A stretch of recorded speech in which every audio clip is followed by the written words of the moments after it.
네, 안녕하세요. LS증권의 염승환 이사입니다. 최근 저를 사칭하는 여러 유튜브 방송이나 카카오톡 채널들이 상당히 많은데요.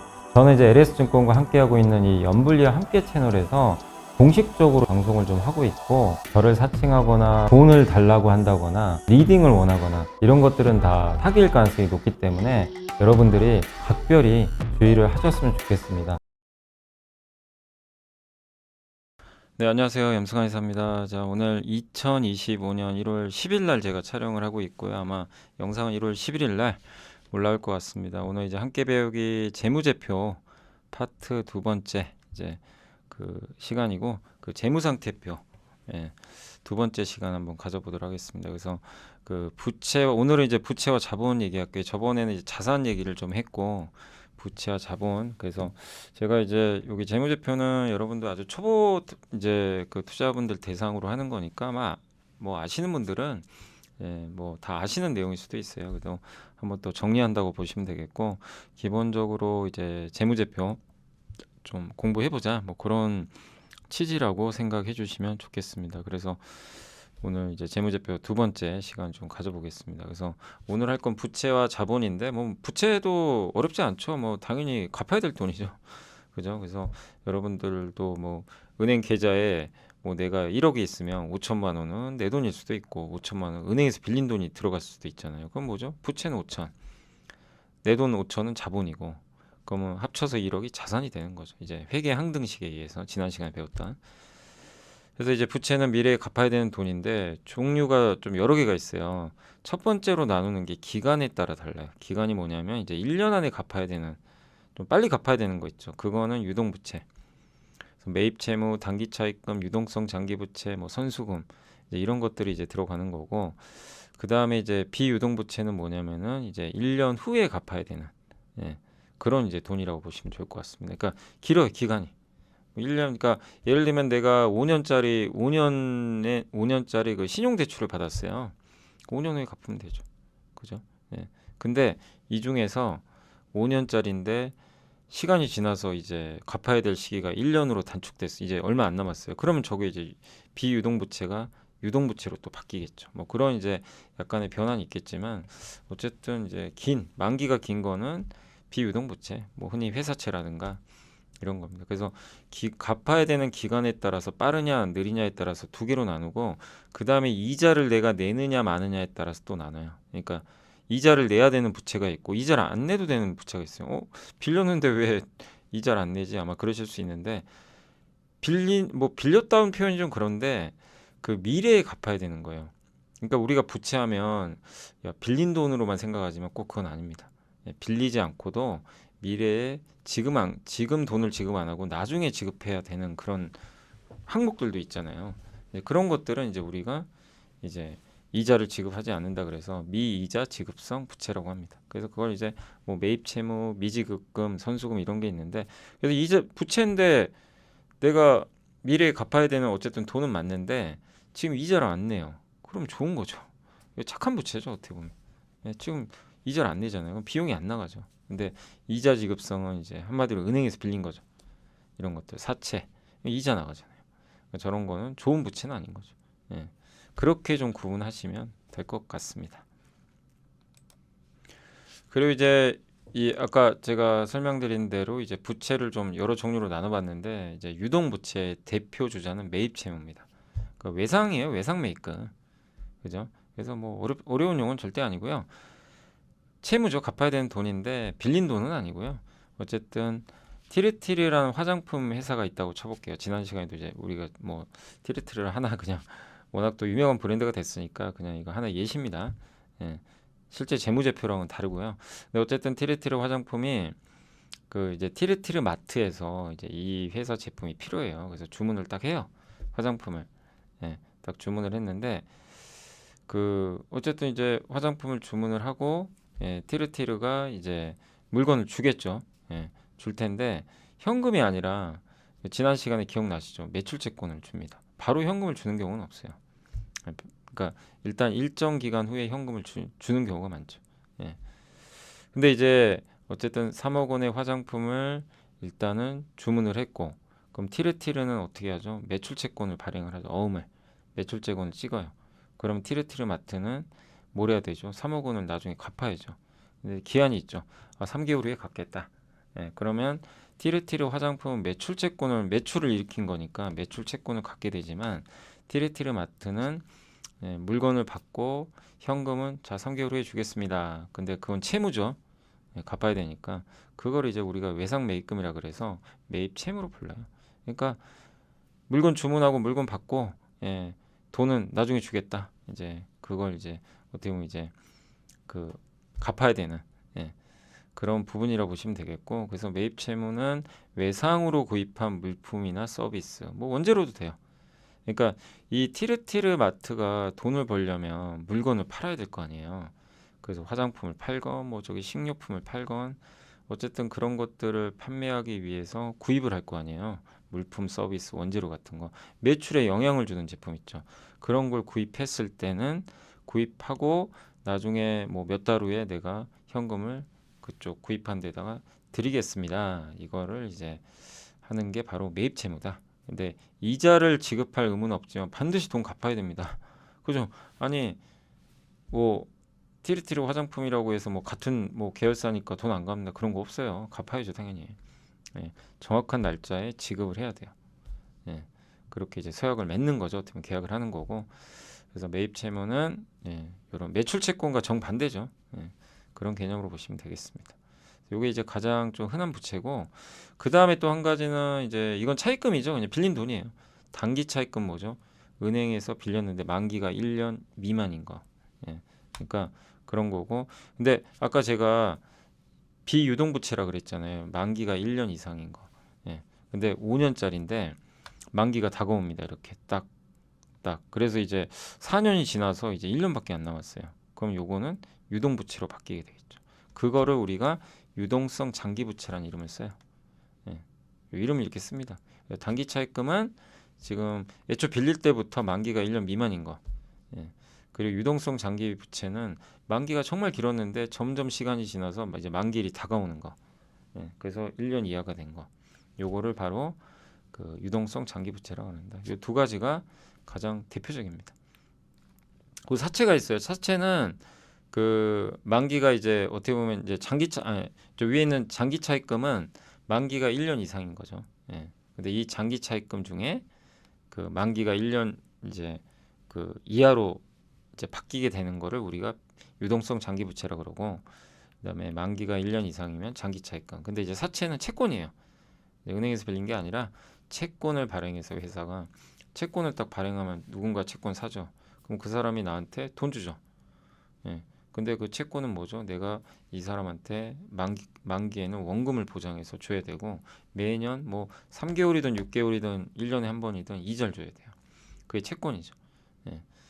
그래서 사채는 사실 길죠. 기간이 뭐 보통 3년, 5년, 뭐 심지어 10년짜리. 뭐 미국 같은 건 국채 같은 거 뭐 30년짜리도 있으니까. 티르티르 화장품이 3억 원의 채권을 발행했다고 쳐볼게요. 근데 만기가 5년이에요. 그 매년 3% 이자 지급하는 거예요. 투자자를 모집해요. 투자자들이 돈을 3억을 딱 줍니다. 화장품의 채권을 매입하죠. 그럼 여기로 돈이 들어가죠. 이제 그래서 여기 자산이 늘어나겠죠.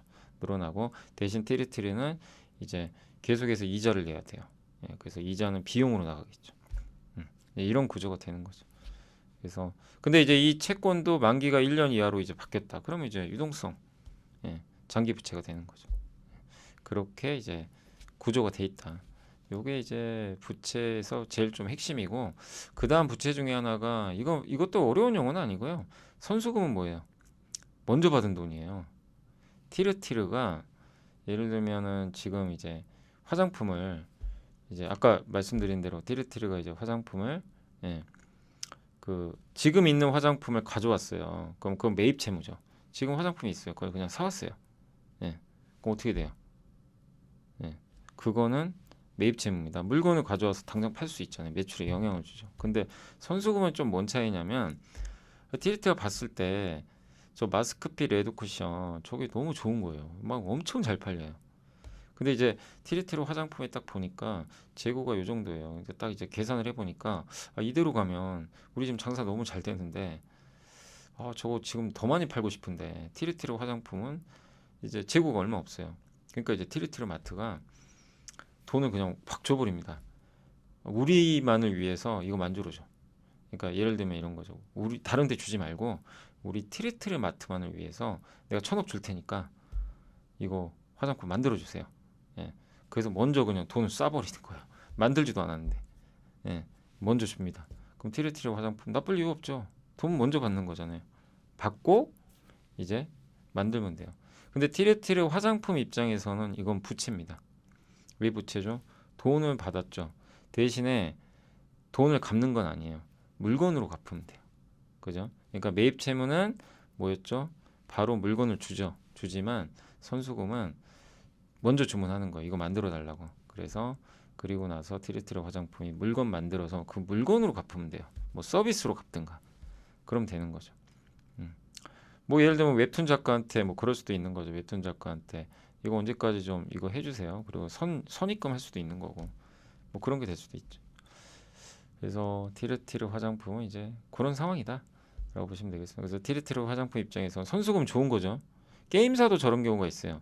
그러니까 여러분들이 이걸 꼭 생각하실 게 부채가 무조건 많으면 이거는 큰일 났다 이렇게 생각하시면 안 돼요.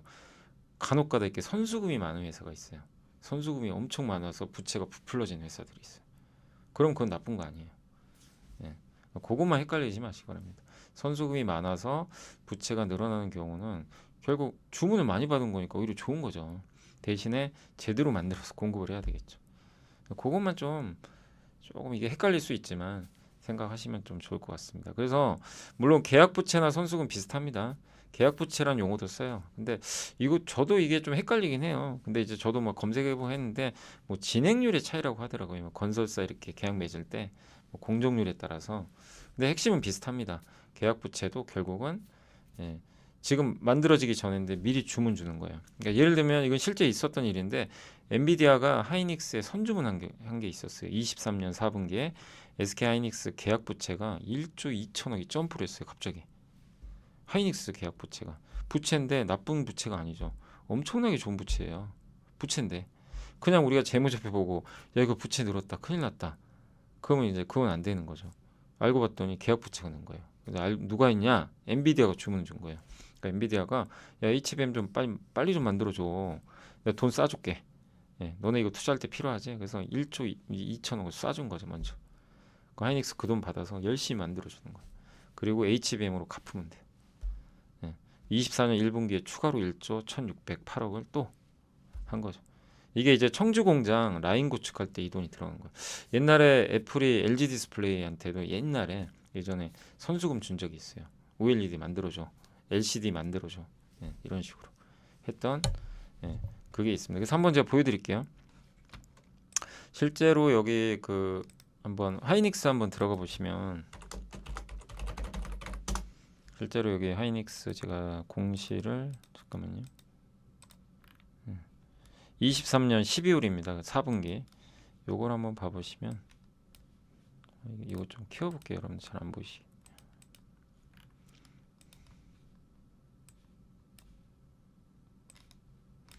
여기 보면 재무제표에 연결 재무제표 있잖아요. 근데 보통 이 주석 들어가시면 돼요. 여기는 이제 세분화돼 있죠. 지금 주석에. 예, 이렇게 돼 있는데 뭐 여기 검색어해서 주석에다가 뭐 예를 들면 선수금 쓰셔도 되고 계약부채 쓰셔도 상관없어요. 근데 여기 보면 항목별로 나와 있죠. 회사 개요, 영업부문, 이 자산, 재고자산도 여기서 뭐 매출채권 눌러보시면 되고 재고자산도 이렇게 나와 있어요. 그러니까 요즘에 이렇게 세분화돼서 옛날엔 다 일일이 저기 그 여기 주석 들어가서 내가 다 찾아야 돼요. 그러니까 좀 불편했는데 요즘에는 이렇게 회사마다 조금 다르긴 하지만 저렇게 아예 항목별로 세분화해서 그냥 바로 갈 수 있게 해주는 경우도 있습니다. 근데 부채라 그랬죠. 차입금은 아니고 기타 유동부채 여기 들어가요. 요게. 근데 여기 보면 선수금 보이시죠? 100만, 1000만억, 10억, 574억이죠. 근데 보면 계약부채가 1조 5천억짜리 보이세요? 그죠? 근데 이게 원래 많았을 수도 있잖아요. 근데 한번 볼까요? 이게 그 전분기입니다. 그 당시에 계약부채가 3,455억이에요. 예. 뭐 적은 건 아니죠. 근데 갑자기 1조 5천억으로 돼버립니다. 점프를 했어요. 누가 준 거예요, 미리 주문을. 그죠? 예. 그걸 확인할 수가 있는 거죠. 여기서 계약부채. 이런 걸로 이제 확인을 하는 거죠. 그래서 이제 사실 그때 저런 기사가 나온 게 있거든요. 그래서 그 기사를 보시고 이렇게 찾아보는 것도 좋죠. 아, 진짜구나. 그리고 여기도 있습니다. 그 다음 분기 24년 3월 그게 이제 24년 1분기인데 여기도 똑같아요. 여기 보시면 이제 기타 유동부채 들어가면 계약부채가 이때는 무려 2조 7천억. 그죠? 더 늘었죠. 1조 5천억에서. 그러니까 엔비디아가 얼마나 진심이었는지 우리가 알 수가 있죠. 근데 지금은 어떨까요, 그러면? 지금은 계약부채가 어떻게 됐을까요? 지금 좀 줄었겠죠. 지금 그렇게 이제 뭐 그런 식으로 미리 선주 막 이것 좀 해주세요 막 그런 건 아니다 보니까. 그래서 한번 최근 3분기 작년 3분기가 최근 거니까 계약부채가 많이 줄었죠. 5천억밖에 없어요. 그죠? 그죠? 줄어들었죠. 계약부채가 여기서 이렇게 점점 줄고 있죠. 그러니까 엔비디아가 이제 만들어주세요 이 주문이 확 줄어버린 거. 그러니까 뭐 물건을 안 가져간다는 게 아니라 미리 이제 선입금하고 이거 만들어주세요 이건 아니라는 거죠.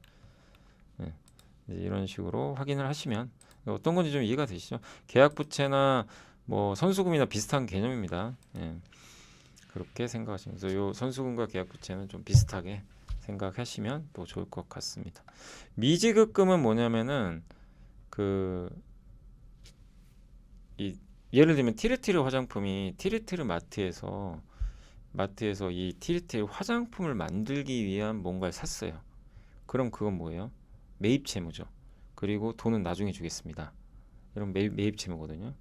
매출에 영향을 주죠. 미지급금은 매출과 상관없는 제품을 산 거예요. 예를 들면 이제 직원들 복지 위해서 뭐 휴지를 준다거나 뭐 책상을 구입해 준다거나 아니면 사무용품 볼펜이 필요하다거나 뭐 이런 것들 이런 것들이 이제 필요하면 그거는 회사 매출과 상관이 없는 부품이에요. 그러면 그건 미지급금이에요. 그러니까 외상으로 구입한 건 똑같아요. 그러니까 매입 채무나 미지급금은 똑같습니다. 부채예요. 근데 외상으로 구입한 건 똑같은 개념인데 다만 뭐가 다르냐? 이 미지급금은 그 매출을 일으키는 거랑 상관없는 거 산 겁니다. 그러니까 그냥 소모품 같은 거죠. 뭐 유형자 비품 아니면 건물 뭐 지급 수수료 소모품비. 그래서 예를 든 거예요. 볼펜, 휴지, 책상 같은 거 이런 거 구입하면 이게 화장품하고 상관이 없잖아요. 화장품 요거랑. 그래서 요거를 이제 미지급금이라 한다. 그래서 그렇게 개념만 좀 이제 나눠주시면 되겠습니다. 그래서 매입 채무는 기업의 매출에 영향을 주는 제품을 외상으로 구입한 걸 의미한다. 이런 개념입니다. 그래서 요거는 이제 어떤 회사의 그냥 재무제표를 그냥 이게 제가 캡처해 온 건데 보시면 뭐 부채가 있고 부채는 유동부채 두 개 큰 축이에요. 비유동부채 그리고 유동부채는 매입채무 단기차이고 요거는 이자를 안 내죠. 얘는 이자를 내죠. 유동성 장기부채는 이제 만기가 길었다가 이번에 이제 1년 안으로 들어온 거. 여기 미지급금, 선수금이 있고, 그죠? 이런 정도 이해하시면 되고요. 비유동부채는 제일 큰 게 사채랑 장기차입금. 미지급금도 이제 기간에 따라서는 장기 미지급금이 될 수 있죠. 1년 이상이. 요 정도 이해하시면 딱 돼요. 근데 이제 뭐 여기 법인세 부채나 이런 거 들어가면 이제 되게 복잡해지죠. 이제 우리가 거기까지 알 단계는 아니고 기초니까 여기까지만 이해해 주시면 부채는 끝입니다. 이렇게 생각하시고 그 다음에 이제 나머지 자본은 되게 간단해요. 자본은 내 돈이에요. 내 돈. 여러분 돈. 자본금. 뭐 안 갚아도 되는 돈입니다. 그 자본금이라고 그러고 근데 자본금은 두 개로 나뉩니다. 자본금과 자본 총계로 나눠요. 자본금은 뭐냐면 기업 처음 만들 때 투자자들한테 이제 조달한 자금 있죠. 그러니까 여러분이 치킨집을 만들었어요. 근데 은행에서 1억 빌렸어요. 부채죠. 1억은 내 돈이에요. 그럼 그게 자본금이에요. 처음 설립할. 아니면 친구들한테 막 그 주식 나눠주고, 야 우리 치킨집 내가 주식 줄게. 너 투자해라. 빌린 게 아니라. 그래서 뭐 친구 5명한테 2천씩 받았어요. 그러면 1억 되죠. 그것도 자본금이에요. 근데 친구한테 빌렸어요. 그리고 이자 줄게. 이러면 그건 부채로 들어가요. 항목이 다릅니다. 그러니까 친구가 야 망하면 같이 망하는 거예요. 잘 되면 이제 거기에 따라 배당 주는 거고. 그게 이제 그 자본이고 주식같이 이제 나눠주는 거고. 부채는 뭐죠? 친구 입장에서는 이 친구한테 돈 빌려줘서 이 친구가 잘 되건 안 되건 상관이 없어요. 뭐 잘 되면 더 좋겠죠. 친구니까. 근데 원금하고 이자만 받으면 돼요. 그래서 회사가 정말 잘 돼가지고 돈을 많이 벌어도 이 빌려준 친구 입장에선 달라지는 건 없어요. 예, 부채랑 이자는 똑같습니다. 받아야 될 돈, 이자는 일정하잖아요. 예, 근데 자본금을 투자했다는 건 다른 얘기입니다. 회사가 잘 되면 배당을 훨씬 많이 받기 때문에 빌려준 것보다 더 많은 이익을 낼 수가 있는데 망하면 그냥 다 뭐 어디에 하소연할 수는 없어요. 뭐 못 갖고 그걸 뭐 회사가 망해버리면 그냥 그 투자했던 친구도 망하는 거죠. 그게 돈이 그렇게 되는 거죠. 그게 어쨌든 그러니까 주식 투자와 채권 투자자의 좀 차이점이에요. 그죠? 예, 그렇게 생각하시면 되겠습니다. 그래서 자본금은 기업을 처음 설립할 때 조달한 자금이고 또 한 가지가 자본 총계가 있어요. 이건 뭐냐면 근데 한번 생각해 보세요. 회사가 1억 갖고 이제 치킨집을 만들었는데 1억 가지고 장사 잘 돼요. 막 돈이 쌓여요. 예. 그래서 뭐 이익으로 뭐 몇 천씩 내고 있어요. 이익이 한 2천억 남았어요. 그럼 1억 2천이 되죠. 그 다음에 봤더니 또 한 3천 벌었어요. 1억 5천 합쳤더니 이렇게 남는 이익금이 자본에서 이거 내 돈이잖아요. 주주 돈이죠. 요거를 쌓아놔요. 그래서 잉여금이라고 합니다. 그래서 저걸 합쳐요. 기존 자본금에다가 이익잉여금을 합치면 자본 총계가 돼요. 예. 그래서 자본 총계고 이게 실제 자본입니다. 우리가 흔히 말하는 PBR이나 뭐 이런 거 저PBR이나 이런 거 계산할 때 순자산 얘기하잖아요. 그거 순자산이 자본 총계예요. 순자산, 자산에서 부채 뺀 거. 그럼 자본 나오죠. 그 자본이 바로 저 자본금을 얘기하는 게 아니라 자본 총계를 의미합니다. 계속해서 쌓아 나가니까.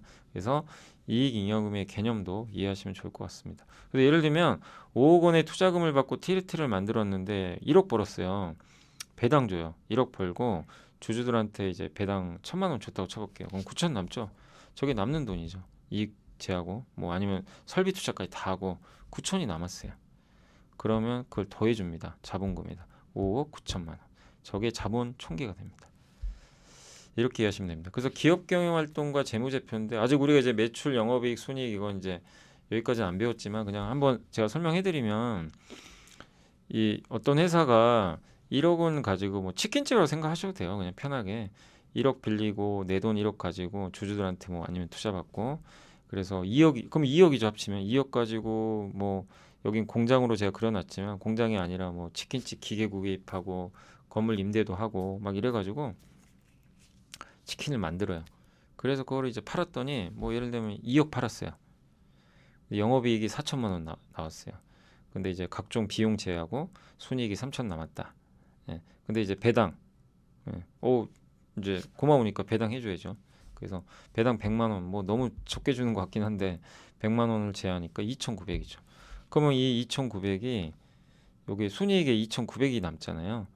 여기 제하고 배당. 그럼 그 다음에 재무상태표는 여기로 들어가요. 이익잉여금이. 원래 처음에 1억만 있죠. 장사 안 했을 때니까. 그 다음에는 2,900. 그래서 1억에 2,900만 원이 포함됩니다. 부채는 변동 없어요. 안 빌렸으니까. 그럼 여기가 1억 2,900. 자본 총계가 바뀌고 자산과 부채 자본은 같다 그랬죠. 자산은 부채 플러스 자본. 그럼 어떻게 됩니까? 2억 2,900만 원이 되겠죠. 이렇게 되는 거예요. 개념 자체가. 이런 식으로 이제 생각을 해주시면 딱 좋을 것 같습니다. 그래서 이게 이제 기업 경영 활동과 재무제표. 이게 이제 반복되는 거예요. 끊임없이. 근데 부실 기업은 어떻게 되냐면 이게 반대로 돌아가요. 자, 이제 2억 갖고 있어요. 근데 이제 장사 안 돼서 까먹었어요. 마이너스 2천.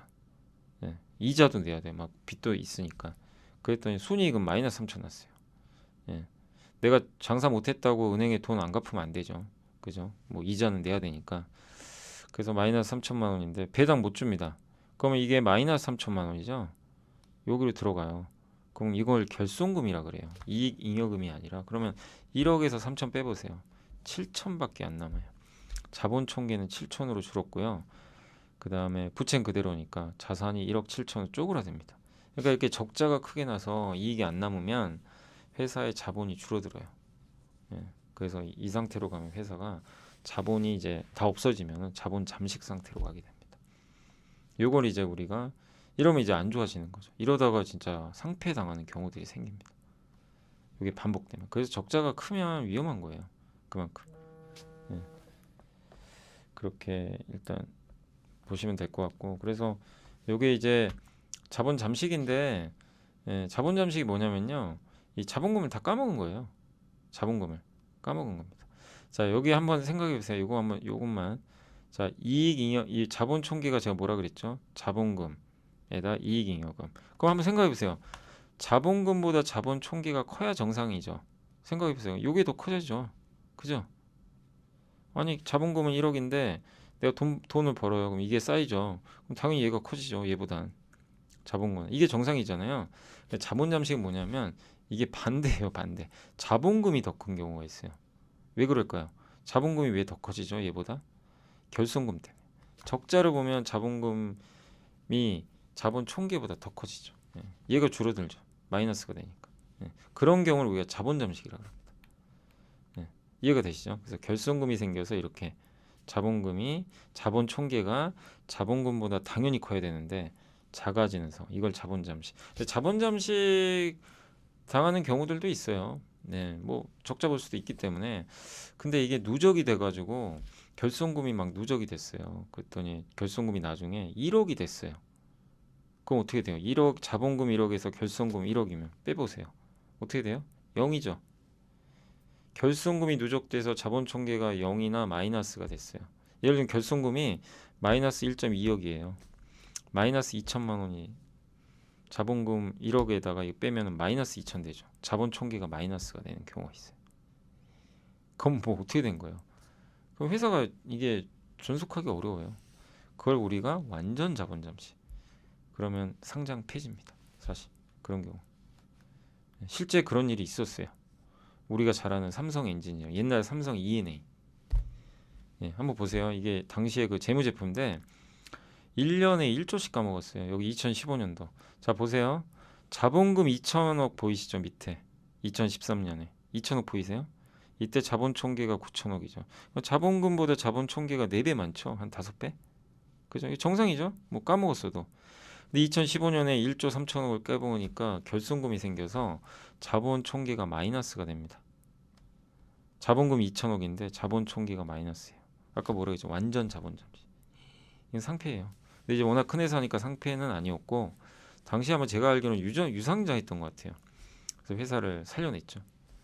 그런 일도 있었어요. 이 삼성 엔지니어링이 사실 망할 뻔했어요.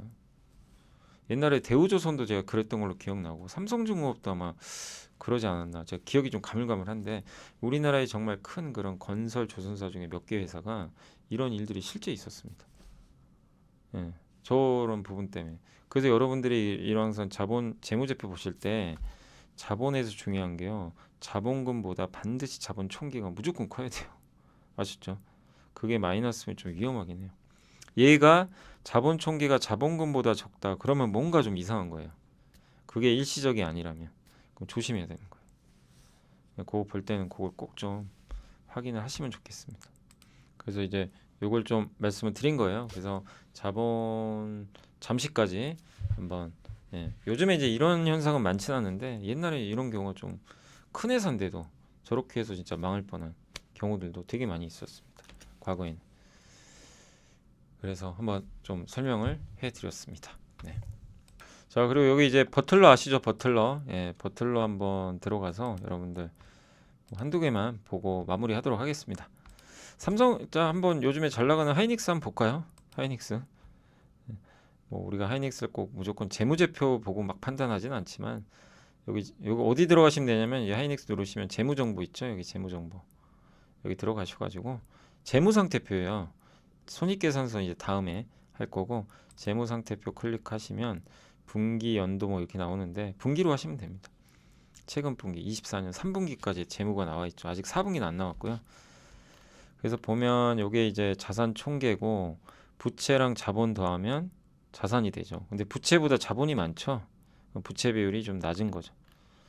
자산의 구성 비유동자산이 많아요. 비유동자산 뭐죠?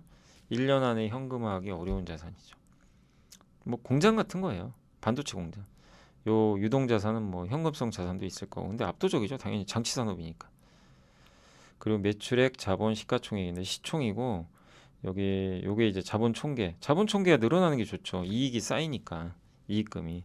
그죠? 쌓인다는 얘기니까. 물론 저거를 주주들한테 배당도 하고 막 그래서 줄이는 경우도 있어요. 뭐 그건 회사의 선택이죠. 네.